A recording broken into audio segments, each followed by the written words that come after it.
Friends, welcome to KT with vlogs. How are you all. तो मैं बच्चों को लेकर स्कूल से आ चुकी हूँ। मैं व्लॉग एक्चुअली लेट इसलिए स्टार्ट करती हूँ क्योंकि मॉर्निंग में बहुत ही होश पोश लगी होती है। सारे घर का काम करना होता है, ब्रेकफास्ट रेडी करना होता है, बच्चों को भेजना होता है, फिर हस्बैंड के लिए सब कुछ करना काम वाम करने होते हैं।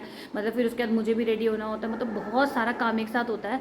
तो मेरे ख्याल से जो भी फीमेल्स मेरे वीडियोज़ देखते हैं वो समझते होंगे ये चीज़ कि सुबह ऐसा होता है ना, बस कि मैं अगर ब्लॉग बनाने की सोच रही हूँ, जैसे जनरली मैं लोगों के ब्लॉग देखती हूँ जब, तो वो लोग मॉर्निंग से दिखाते हैं ये सब चीज़ें। लेकिन मुझे तो ऐसा लगता है ना, अगर मैं उस टाइम ब्लॉग बनाना शुरू कर दूँ तो मेरे घर का काम तो होगा ही नहीं। तो इसलिए मैं अर्ली मॉर्निंग, शुरू में मैंने बनाए थे कई बार ब्लॉग्स से शुरू में, तब ऐसा था कि वहाँ पे अल्मोड़ा में टाइमिंग्स वगैरह जो थी वो डिफ़र थी यहाँ से। अब जो टाइमिंग है वो ऑलमोस्ट सबकी सेम होती है, तो उसमें मैं बहुत ज़्यादा मतलब मेरा टाइम नहीं निकल पाता कि मैं कब ये ब्लॉग बनाऊँ। तो मैं इसलिए सोचती हूँ कि पहले घर देखना ज़रूरी है। तो मैं वो सब काम करके पहले मैं उसके बाद ही ब्लॉग स्टार्ट करती हूँ। और तो ऑलमोस्ट बच्चों के आने का टाइम हो चुका होता है तो उनको ले आती हूँ। तो उसके बाद फिर मैं भी फ्री रहती हूँ ना, कि मुझे भी ये नहीं होता कि मुझे कोई काम है, फिर इनका लंच वंच जो होता है वही रह गया होता है। बाकी सारे काम मेरे जो होते हैं वो हो चुके होते हैं। काफ़ी टाइम पहले जैसे मैं बता रही थी कि मैंने कहीं काजल वगैरह जो चीज़ न्यू बाई की थी उनके बारे में ब्लॉग में बता रही थी। लेकिन उसके बाद फिर मैं काफ़ी टाइम से ब्लॉग बनाया नहीं। तो किसी ने मेरे से ब्लॉग में ही पूछा था कि किसी का मतलब मैसेज आया था, उन्होंने मेरे से ब्लॉग में ही पूछा था काजल के बारे में।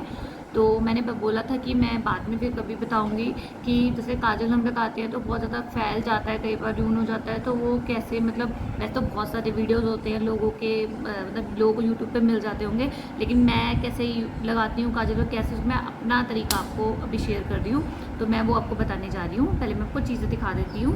एक तो आई मेकअप करने के लिए ना आईब्रो पेंसिल होनी बहुत ज़रूरी है, क्योंकि कई बार क्या होता है जब हम पूरा मेकअप कर लेते हैं तो अगर आईब्रोज आपके आपने मतलब सही से डिफाइन नहीं करी हैं तो फिर वो बहुत लाइट दिखाई देती हैं। मतलब कई लोगों की तो अच्छी आईब्रो होती है, डार्क डार्क होती है, तो वो तो ठीक है, उनका तो अच्छा ही लगेगा फेस।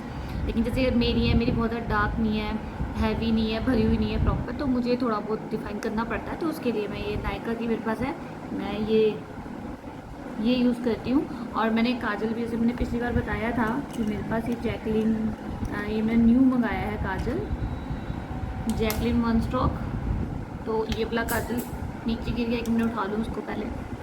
तो मैं ये काजल यूज़ करती हूँ अभी, मतलब रिसेंट मैंने यूज़ करना स्टार्ट करा है। और बाकी मेरे पास जो आई शेडो पैलेट है वो है मेरे पास लैक्मे एब्सोल्यूट का, मैं ये यूज़ करती हूँ। आप देख रहे हैं काफ़ी नीचे वाले जो लाइन रो है उसमें चीज़ें थोड़ी ख़त्म होने वाली हैं, ऊपर वाली कम। मतलब वही है ना, जो कलर ज़्यादा यूज़ करो तो ऑब्वियस है वो जल्दी ख़त्म हो जाएगा। तो इसमें क्या है, इसमें पीछे ये दे रखी है, इससे आप आईब्रोज़ को ऐसे करके कॉम कर सकते हैं इस तरीके से, तो थोड़ी शेप में अच्छे से लगती हैं। और बाकी इसमें दूसरी साइड जो है इसका कलर, जो इसका मतलब वो है मेन पेंसिल, वो एक दूसरी साइड पे है।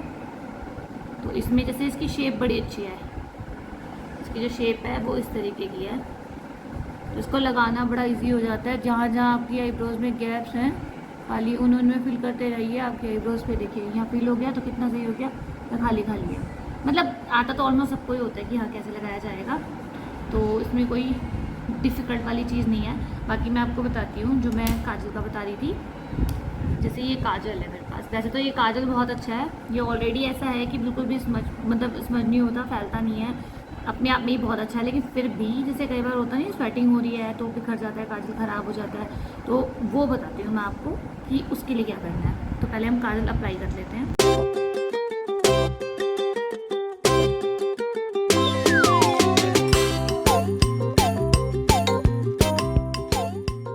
कि मैंने इस वाली आई में लगाया है, इस वाली में नहीं लगाया है, तो इसमें फ़र्क तो दिख रहा है, लेकिन अब ये छोटी लग रही है क्योंकि अंदर की तरफ सिर्फ ब्लैक काजल ही लगाया मैंने, उसकी वजह से। तो अब मैं जो करने वाली हूँ उससे जो आईज़ हैं वो अच्छी लगेंगी, मतलब उनकी शेप भी अच्छी लगेगी, और जो मतलब मेकअप है वो इतना हैवी भी नहीं लगता।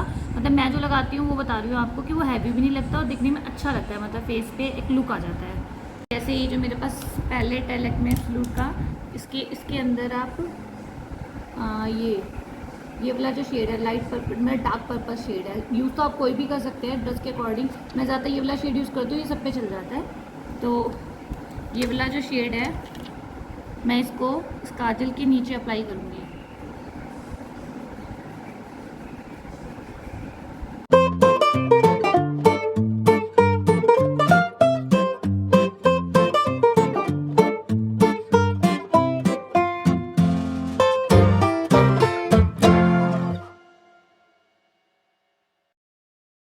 फाइनली मैंने दोनों आंखें अब डन कर ली हैं और ये साइड में थोड़ा थोड़ा हाइलाइटर लगाया है क्योंकि उससे और अच्छी लगने लग जाती हैं आंखें। रेगुलर में नहीं लगाती हूँ, लेकिन कहीं जाना होता तो हाइलाइटर भी यहाँ पे दोनों साइड्स पे लगा देती हूँ। तो अभी इस वक्त आपको ये दिखेगा, हल्का यहाँ पे हल्का हल्का सा पर्पल शेड आ रहा है आइस के ऊपर, हल्का हल्का दोनों आइस पे दिख रहा है।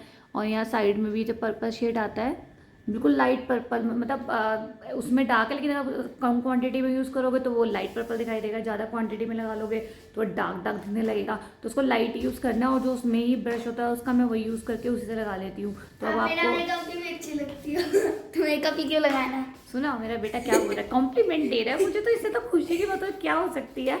तो मतलब एक्चुअली रेगुलर में मैं कभी कभी लगा लेती हूँ, जब विंटर्स होते हैं तब मैं आई मेकअप फिर भी करके रखती हूँ, काजल ज़रूर लगा के रखती हूँ। लेकिन अभी जो यार समर्स है ना, यहाँ पे एक्चुअली चिपचिपाहट बहुत है, गर्मी बहुत होती है, तो उसकी वजह से आई मतलब काजल वगैरह भी मैं नहीं लगाती हूँ, मतलब अवॉइड ही कर रही हूँ। तो फिलहाल ऐसा जो ये इसका लुक दिख रहा है आपको, ये हल्का लाइट पर्पल शेड आइस के नीचे, और काजल भी अब आपका इससे आपका काजल भी बिल्कुल नहीं फैलेगा, ऐसे बिल्कुल अच्छे से लगा रहेगा फुल डे, आप ऐसे ही परफेक्ट तैयार रहेंगे।